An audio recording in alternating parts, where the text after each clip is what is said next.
Assalamualaikum warahmatullahi wabarakatuh. Yang terhormat Ibu Ananda Putriani, SPD, MPD.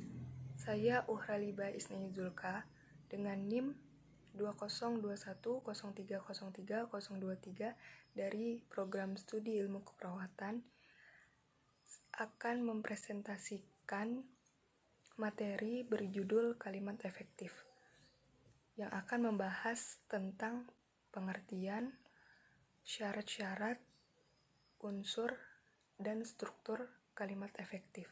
Langsung saja ke materinya. Yang pertama ada pengertian kalimat efektif. Kalimat adalah wadah pernyataan pikiran atau amanat yang lengkap. Cair 1988. Kalimat efektif adalah kalimat yang mampu menyampaikan pikiran secara jelas kepada pembaca sehingga mencapai sasarannya. Jadi, kalimat efektiflah yang menyebabkan proses penyampaian dan penerimaan pikiran dapat berlangsung dengan baik. Ini dapat disimpulkan bahwa kalimat efektif adalah kalimat yang dapat mewakili gagasan atau perasaan si pembaca atau penulis. Selanjutnya ada syarat-syarat kalimat efektif. Jadi seorang penulis yang baik tidak hanya mementingkan gaya bahasa dan kecermatan ejaan saja. Penggunaan kalimat efektif juga perlu diperhatikan agar informasi yang ingin disampaikan penulis dapat tersampaikan dengan baik. Syarat-syarat kalimat efektif yaitu ada kesatuan gagasan, koherensi kalimat, kesejajaran, ketepatan pemilihan diksi, kehematan kata, kelogisan, serta kecermatan tulisan. Syarat kalimat efektif. Yang pertama ada kelogisan. Kalimat logis adalah kalimat yang dapat diterima sesuai dengan penalaran. Yang kedua ada kesejajaran atau keparalelan. Kesejajaran adalah terdapatnya unsur-unsur yang sama derajatnya, sama jenis katanya, pola, atau susunan kata dan frasa yang dipakai dalam sebuah kalimat. Jadi kesejajaran yaitu penyamaan jenis atau bentuk kata yang digunakan dalam kalimat. Misalnya dalam sebuah rincian, jika unsur pertama menggunakan verba, nah unsur-unsur rincian lainnya harus menggunakan verba. Terus jika unsur pertama berbentuk pasif, maka unsur berikutnya juga berbentuk pasif. Seperti itu. Dan selanjutnya ada kecermatan penulisan. Kecermatan penulisan kalimat efektif harus didukung dengan pemakaian EYD. Walaupun struktur dan kelogisannya terpenuhi, itu tidak bisa dikatakan sebagai kalimat efektif jika kalimat tersebut tidak didukung dengan penggunaan EYD. Bahan ejaan dapat berpengaruh terhadap kalimat efektif. Kemudian selanjutnya ada kehematan. Kalimat efektif adalah kalimat yang hemat, tidak berlebihan, namun strukturnya tetap benar, sehingga kalimat tersebut padat dan berisi.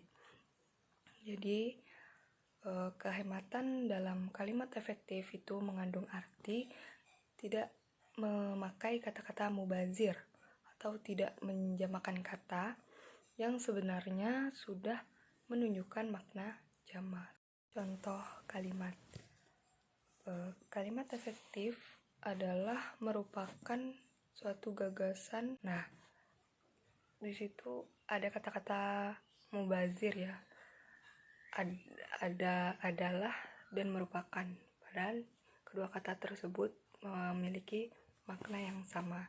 Jadi kalau sudah memakai kata adalah, tidak usah lagi memakai kata merupakan.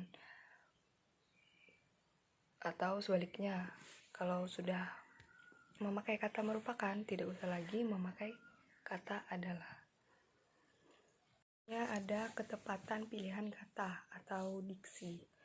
Diksi adalah pilihan kata yang tepat dan selaras dengan penggunaannya dalam menyampaikan sebuah gagasan yang meliputi gaya bahasa, ungkapan, pilihan kata, sehingga didapatkan informasi yang sesuai dengan yang diinginkan.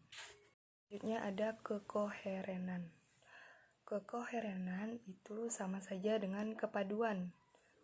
Nah, kepaduan dalam kalimat adalah hubungan timbal balik yang benar di antara unsur pembentuk kalimat, yaitu antara subjek, predikat, objek, pelengkap, dan keterangan.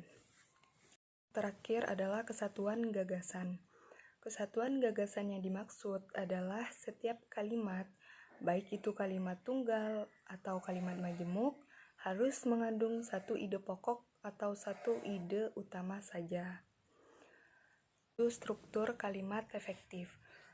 Jadi struktur kalimat efektif itu ada 3. Yang pertama, struktur kalimat dasar.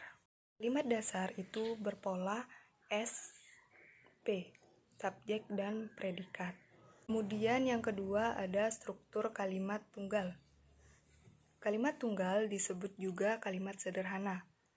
Kalimat sederhana atau kalimat tunggal adalah kalimat yang hanya terdiri dari satu klausa atau satu kerangka yang menyusun klausa yang memberikan suatu makna utuh. Kemudian yang terakhir ada struktur kalimat majemuk. Kalimat majemuk diartikan sebagai kata-kata yang memiliki struktur kalimat yang di dalamnya terdapat beberapa kalimat dasar. Kalimat majemuk itu dibagi menjadi 3, yaitu kalimat majemuk setara, kalimat majemuk bertingkat, dan kalimat majemuk campuran. Unsur-unsur kalimat efektif. Yang pertama ada subjek. Subjek adalah bagian kalimat menunjukkan pelaku, tokoh, sosok atau benda, sesuatu hal, suatu masalah yang menjadi pangkal atau pokok pembicaraan. Subjek dalam bahasa Indonesia biasanya terletak di depan predikat. Yang kedua, predikat. Predikat adalah bagian kalimat yang memberitahu melakukan tindakan apa atau dalam keadaan bagaimana subjek. 3 adalah objek. Objek adalah bagian kalimat yang melengkapi predikat. 4 ada pelengkap. Pelengkap adalah bagian kalimat yang melengkapi predikat. Terakhir ada keterangan. Keterangan adalah bagian kalimat yang menerangkan berbagai hal mengenai bagian kalimat yang lainnya. Sekian presentasi dari saya. Semoga materi yang saya sampaikan bermanfaat untuk teman-teman semua. Ada salah kata, saya mohon maaf. Terima kasih yang sudah menonton. Saya tutup. Wassalamualaikum warahmatullahi wabarakatuh.